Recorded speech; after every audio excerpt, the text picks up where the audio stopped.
Salve, salve família, Michael Rizzi na voz, trazendo mais uma edição do programa Nazária pra gente dar aquele nosso rolê semanal pelas periferias do Brasil. E o tema do programa de hoje é desenvolvimento comunitário. Então chega mais pra gente bater aquele papo Nazária, acompanhar os corre que estão fluindo Nazária e conhecer a história e as lutas de mais um cria da Zária. Seja bem-vindo então, porque você tá na Zária. Máximo respeito a você que faz laços de ternura e aliança, hão de ser a diferença, o impossível. O movimento comunitário ou de comunidade é a atividade social que busca empoderar indivíduos e grupos locais por meio do acesso ao conhecimento, fortalecendo assim suas capacidades de promover ações e práticas que garantam os direitos fundamentais para as suas comunidades. Mas quando a gente pensa nesse tal desenvolvimento, de quem será essa responsabilidade de fato? No programa Nazária de hoje a gente vai discutir sobre temas extremamente importantes, como a participação popular e a articulação comunitária, e conhecer como as comunidades vêm se fortalecendo para garantir esse desenvolvimento. Então chega junto e vamos bater esse papo nas áreas.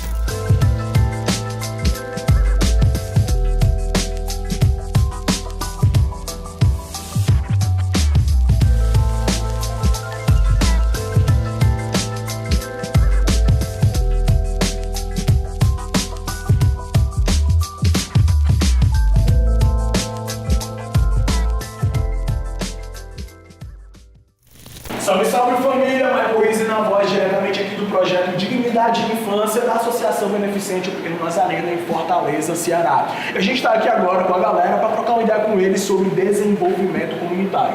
E galera, eu queria saber primeiro de vocês, o que é que vocês entendem, o que é que vocês pensam quando vocês escutam essa palavra ou esse termo desenvolvimento comunitário? O que é que vocês acham que é de fato isso? Acho que desenvolver a comunidade, trazer mais visibilidade para a comunidade e mais dignidade para o pessoal que mora ali por perto, pessoas, crianças, idosos. Eu acho que é a oportunidade de desenvolver as habilidades de quem mora na comunidade, entendeu? Tipo os projetos de dança, que pode ter a oportunidade de a pessoa mostrar sua habilidade na dança, entendeu? Valorização para as pessoas, porque elas não têm as mesmas oportunidades de uma pessoa que não vive numa comunidade, entendeu? Então elas são rejeitadas pela sociedade e quando surgem esses desenvolvimentos comunitários, dá uma valorização para as pessoas. Visão, galera, vocês já falaram basicamente o que é. Toda vez que uma comunidade, que um grupo de pessoas dentro de uma periferia, de uma favela se junta, se organiza e se fortalece para trazer algo de bom para aquela comunidade, seja um projeto social, seja uma reforma, seja uma melhoria ali para aquela favela, isso já é desenvolvimento comunitário. E quando a galera da periferia se organiza para trazer de fato essas soluções, é o que é esse desenvolvimento comunitário. Agora eu quero saber de vocês, como que vocês enxergam esse desenvolvimento nas áreas de vocês? Quais são os projetos, quais são as práticas que tem lá que vocês enxergam como, pô, isso aqui é uma forma de desenvolvimento comunitário? No meu bairro tem um que é uma roda de rap, que os meninos pegam, tipo assim, quase toda sexta e dia de quinta-feira tem. Se reúne um pessoal, faz uma roda e começa a rimar. E aquilo dali, tipo, foi meio que um projeto muito importante. Todo mundo sabe que basquete aqui no Brasil já não é muito difícil, ainda mais para quem mora na comunidade. Aí eu tive que sair da minha comunidade para ir pro Bom Jardim para treinar basquete. Aí recentemente criaram um time de basquete lá. Ficou muito mais fácil para mim e abriu oportunidade para novas pessoas que aprenderam a jogar basquete. Tem uma marca de roupa que meio que ele pega jovens da comunidade mesmo, tipo meninas pretas, eles pegam e tipo vestem as meninas com a própria marca assim das roupas deles e tiram foto, tipo assim, em pronta estratégia da comunidade, tiram foto e tipo meio que postam no site deles e eles dão oportunidade para essas meninas, tipo para poder ter um modelo, passarela, tudo e tal, projeto jovem, então, e foi ele mesmo que decidiu criar isso e no meio disso ele inseriu a marca dele. Isso deu muito certo, porque várias meninas da comunidade mesmo agora têm chance de mostrar o potencial dela para outras pessoas e para marcas conhecidas e tal, para ela poder pousar. Tudo aquilo que tem a participação popular já é considerado um desenvolvimento comunitário, né? A autonomia, o protagonismo, tudo aquilo, todos os projetos sociais que vocês falaram, trabalham nas pessoas a autonomia delas, o protagonismo delas estarem à frente, seja como modelo, seja como bailarina, como jogadores de futebol ou de basquete. Isso é uma forma de desenvolvimento comunitário para aquela comunidade. E aí, pensando nisso, assim, em todos esses projetos que a gente conversou, como é que vocês hoje enxergam que isso tudo poderia melhorar? Muitas pessoas não sabem disso, que pode ter o direito disso, né, de ter mais lazer e tal na comunidade. Acho que é falta de informação, precisa ter mais informação e ter mais atividade do Estado em relação sobre isso, e não só do Estado, como também da própria comunidade, procurar o desenvolvimento dela para melhorar. Galera, é isso. Esse foi o Papo Nazaré aqui diretamente do projeto Dignidade e Infância da Associação Beneficente O Pequeno Nazareno. Vocês estão ligados, né? Nós estamos na área, filho. Meu nome é Sudário Mesquita, eu sou uma pessoa LGBT negra indígena, assistente social de formação e trabalho atualmente como coordenador executivo, um projeto voltado para adolescentes e jovens que estão saindo da medida socioeducativa e também populações em cárcere. Na minha concepção, o desenvolvimento comunitário, ele se dá a partir de algumas referências, né, que eu tenho me aproximado nessa concepção de retomada, né? Retomada no sentido enquanto pessoa LGBT negra e também pessoa remanescente quilombo indígena, né? E aí por que eu tô falando sobre isso? Porque tem algumas referências, né, que trazem essa questão, né, da importância do desenvolvimento comunitário como essa dimensão de retomada, né? E aí essa dimensão de retomada, ela é uma questão urgente, né? Ela é uma demarcação urgente, e aí levando em consideração, né, que as periferias, elas são territórios, né, quilombolas, e que os territórios quilombolas e também os territórios indígenas passaram por uma dizimação, né? Um processo de gentrificação, ou seja, de higiene, no que pôde vir a ser as violências dos colonizadores, né?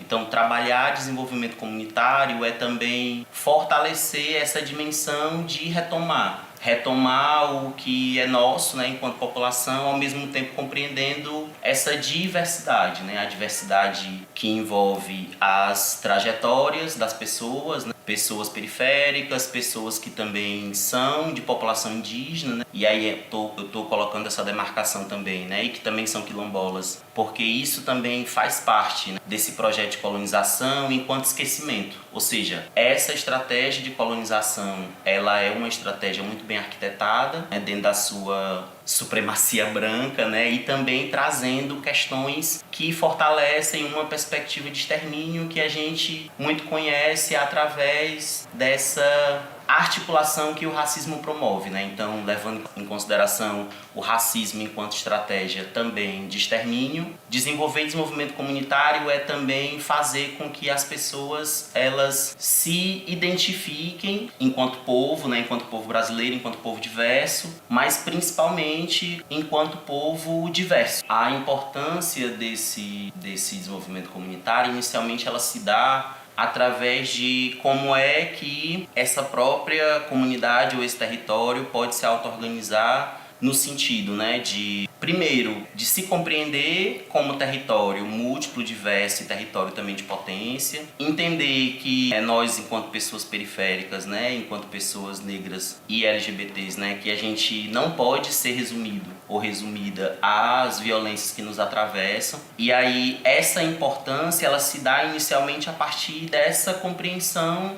de ser que é potente, né? Porque isso é atravessado o tempo todo nessa dimensão de negação. Então, a importância desse trabalho, ela também se dá a partir de como é que esse controle social pode pressionar o poder público, no caso o Estado e o município, o governo federal, a se responsabilizarem de fato pelas necessidades que existem nesses territórios, né? Porque se a gente tem hoje pessoas pretas, pessoas indígenas, pessoas quilombolas, né, ocupando ainda alguns lugares que eu considero ínfimos no sentido, né, de que essas pessoas estão ali ocupando, mas será que elas estão realmente nos espaços de decisão? Ou se elas estão reproduzindo o que a gente chamaria da eterna casa grande, sabe? Ou de uma dimensão que até se altera, mas que ainda é senzala, sabe? Porque assim, isso é bastante perigoso, porque se você acaba não sendo uma pessoa atenta, organizada e compreendendo que a luta é uma dimensão coletiva, você pode estar caindo nessa cilada, né? Caindo nessa armadilha do colonizador. Eu tenho percebido que em cada território, as populações, né, que são atravessadas por diversas violências, elas têm construído diversas estratégias e respostas, né? A gente tem, né, uma resposta que é uma resposta que a gente considera, pelo menos que eu considero, né, legítima, que é uma resposta também dos adolescentes que estão, né, devidamente organizados, né, em alguns grupos civis armados. Assim, os adolescentes estão organizados, né, infelizmente por oportunidades únicas que surgiram, né. A gente vê que hoje em territórios que tem a ausência da chegada de políticas públicas, né, esse modelo de organização chegando, determinando uma dimensão utilitarista, atravessando diretamente, né, um ofício e proporcionando questões relacionadas à vida dessas pessoas. Para maiores informações sobre o tema do desenvolvimento local integrado e sustentável, acesse cidadesustentáveis.org.br.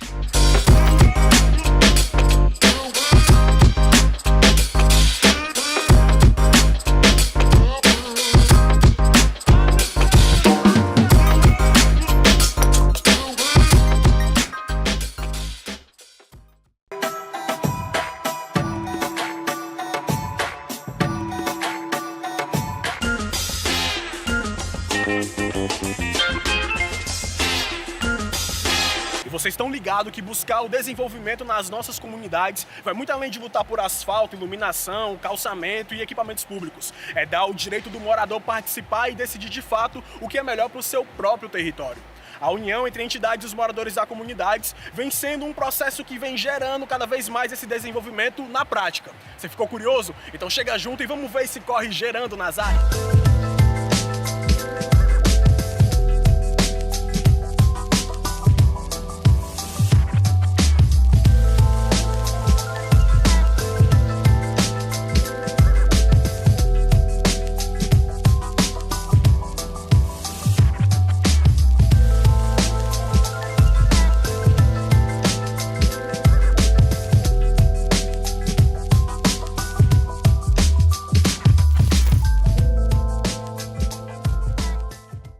Nós nascemos com um objetivo muito claro, muito determinado, que é a defesa e a promoção dos direitos humanos. Nós somos uma instituição de direitos humanos, compreendendo que as políticas públicas de saúde, de educação, de cultura são direitos humanos e que essas políticas, historicamente, foram ausentes nesse território. Então, a nossa perspectiva é essa perspectiva de transformação a partir da garantia do direito, né? A partir da garantia da cidadania. O público-alvo muito forte, né, efetivamente, do centro são adolescentes e jovens, né? Ou seja, a gente tem um conjunto de atividades com adolescentes, inclusive vocês vão fazer a cobertura de algumas dessas atividades hoje, nessa perspectiva de apontar outros horizontes para esses adolescentes, né? Nós vivemos numa região com muitas dificuldades, né, com muitas ausências, né, e onde a juventude é, digamos assim, é um público muito sensível a ser tragado por outras dinâmicas, né, que o levam para caminhos bem complexos, bem diversos. Olha, nós temos resultados estruturais muito importantes. Assim. Para vocês terem uma ideia, quando o centro nasceu, a última escola construída nesse território tinha sido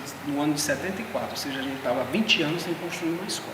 Então, os primeiros 15 anos de ação do centro, eles foram todos voltados para a questão da educação, de garantia de equipamentos nesse território. Então, hoje nós temos uma rede de equipamentos educacionais que é fruto, é resultado muito forte desse trabalho articulado do centro, né? Eu acho que um outro resultado super importante é essa rede de desenvolvimento. Ou seja, hoje qualquer comunidade que ela deseje transformar o seu futuro, ela efetivamente precisa de mobilização, ela precisa de pessoas engajadas, ela precisa de ações de cidadania. Então, você ter uma rede que se reúne mensalmente durante 20 anos para pensar o seu viver, né? Nós pensamos uma política de desenvolvimento local para esse território. Então, esses são, digamos assim, resultados fundamentais do nosso trabalho e a gente vai encontrar muitos outros, né? Mas assim, eu creio que esses dois, eles são para nós assim primorosos, né? Porque a educação, ela efetivamente possibilita essa transformação da vida de inúmeras pessoas que não tinham acesso à educação e durante todo esse tempo que nós fazemos esse trabalho, isso é totalmente possível. Eu sou a Mari, eu sou estudante de Ciências Sociais e aqui no território a gente faz essas movimentações como japiana, né, no coletivo que fica localizado aqui no CDVHS. Eu sou Bia, sou japiana também, nós trabalhamos com os alunos, né, em escolas e tudo mais, em prol do JAP. JAP, ele é um coletivo, né, formado, ele já tem vários anos que ele está atuando aqui. E aí a gente faz nas escolas, a gente faz visitas, a gente tem atualmente o Festival das Juventudes, que já está indo para a 7ª edição esse ano. E aí nas escolas a gente atua com os direitos humanos, promovendo a cultura de paz. Esse trabalho do JAP, de ir nas escolas, de colher os alunos e depois trazer para cá, é o que traz os jovens mesmos enquanto estudantes e depois eles vêm para cá, fazem uma formação e acabam virando japianos. A gente atua nessas escolas que a gente vê que onde tem localidades que tem um índice maior da violência. Então a gente atua nesse trabalho de prevenção, mas também nesse trabalho de mediação à violência enquanto jovem agente de paz, né, enquanto protagonista, enquanto também, né, sendo dessa política, né, que é promovida aqui pelo CDV. Fazer parte do CDVHS hoje, para mim, é uma grande realização pessoal, porque para além de ser apenas uma japiana, eu costumo falar que os movimentos sociais mudaram a minha vida. E aí, ainda ali no ensino médio, né, aquela fase da adolescência, onde a gente está meio perdido, sem saber qual rumo que a gente vai seguir, encontrar com o JAP e com o Japiano, com o Centro de Defesa da Vida de Souza, foi assim um instalar que mudou a minha mente, que me fez querer voltar a escrever poesia, que me fez pensar em fazer uma faculdade. Então, para mim, esse acolhimento todo que a gente tem aqui do JAP, no CDV, para mim é muito positivo, né? A Rede Delis, Rede de Desenvolvimento Sustentável do Grande Bom Jardim, é uma instância de articulação que envolve 33 entidades e movimentos que buscam promover ações de controle social e fortalecimento das ações comunitárias na comunidade do Grande Bom Jardim, em Fortaleza, Ceará.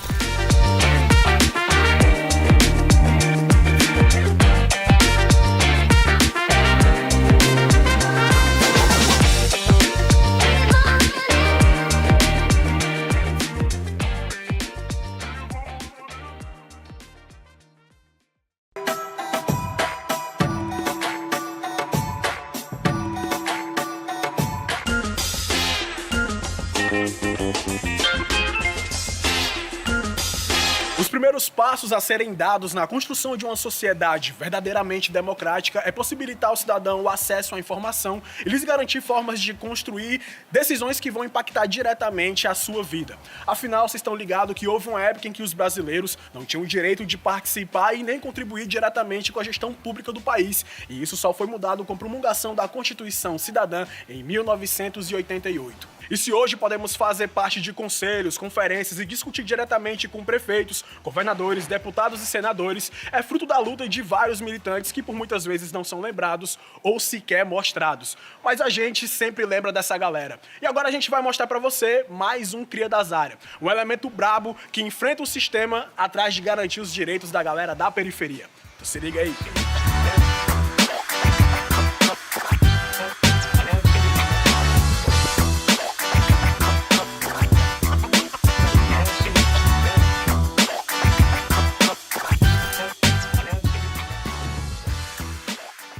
Nos últimos anos, tem surgido com bastante força o debate sobre o desenvolvimento local integrado e sustentável. O DELIS é uma estratégia de indução ao desenvolvimento centrada no investimento em capital social que prevê a adoção de uma metodologia participativa, pelo qual mobilizam-se recursos das comunidades, em parceria com atores da sociedade civil, de governos e empresas em todos os níveis, pela realização de diagnóstico da situação de cada localidade, a identificação de potencialidades, a escolha de vocação e a confecção de planos integrados de desenvolvimento que respeitem as vocações das comunidades. Esse movimento nasce do esforço de organizações sociais e militantes que reivindicam o direito das comunidades planejarem de forma conjunta o seu próprio desenvolvimento local. Muitos são os militantes que atuam nessa causa no Brasil, mas como sempre, a grande mídia não dá a devida visibilidade a esses importantes atores. No Cria das Áreas de hoje, vamos homenagear Gelson Henrique. um jovem negro da periferia do Rio de Janeiro,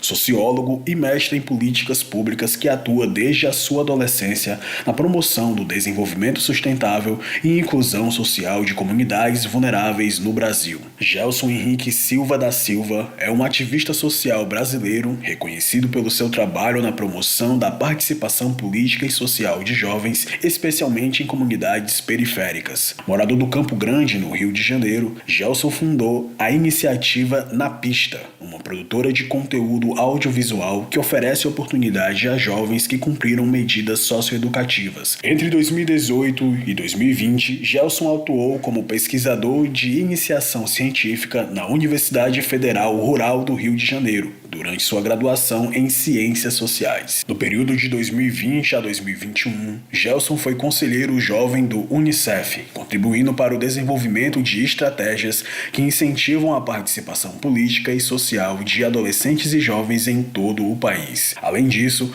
foi reconhecido como jovem transformador pela democracia pela Ashoka Brasil, destacando-se pelo seu compromisso com a transformação social. Em 2021, foi homenageado pela Câmara Municipal do Rio de Janeiro por sua significativa atuação nos movimentos negro e de juventude. Atualmente, ele continua engajado em projetos que visam fortalecer a participação juvenil e promover a inclusão social em diversas esferas da sociedade. Gelson Henrique foi reconhecido pela Ashoka Brasil como um dos 10 jovens transformadores da democracia brasileira. Atuou como conselheiro jovem do UNICEF e fez parte da construção de um planejamento estratégico para efetivar a participação política e social de adolescentes e jovens em todo o Brasil. Então, deixamos aqui o nosso salve de muito obrigado a Gelson Henrique, por ser força, voz e vez representando os interesses e os direitos das comunidades do Brasil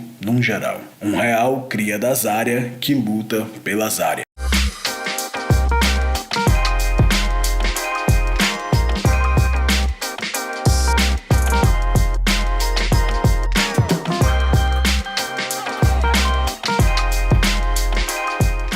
Então é isso, minha família, a gente vai ficando por aqui, mas se você curte o programa Nazário, eu te convido a conhecer as redes sociais da Associação Beneficente O Pequeno Nazareno. Lá você vai encontrar as reprises do programa Nazária e outros projetos que são desenvolvidos pela associação. É só você acessar o site opequenonazareno.org.br, o Instagram OPN_oficial ou o Facebook O Pequeno Nazareno. E não esquece, se você tem algum tipo de crítica ou sugestão para fazer pra gente do programa Nazária, é só entrar em contato através do e-mail que tá aparecendo aí na sua tela.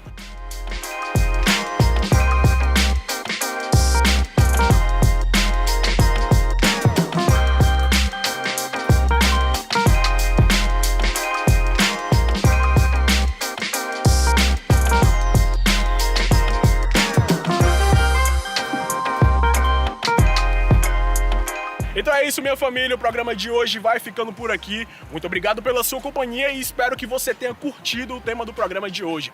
E para se despedir, mandando aquela mensagem de força pra galera que tá na luta dentro das comunidades, a gente deixa um trechinho da música Laços, do Nando Reis, que diz: máximo respeito a você, que faz laços de ternura e aliança. Um abraço a todos e até semana que vem. Máximo respeito a você que faz laços de ternura e aliança, hão de ser a diferença, o impossível.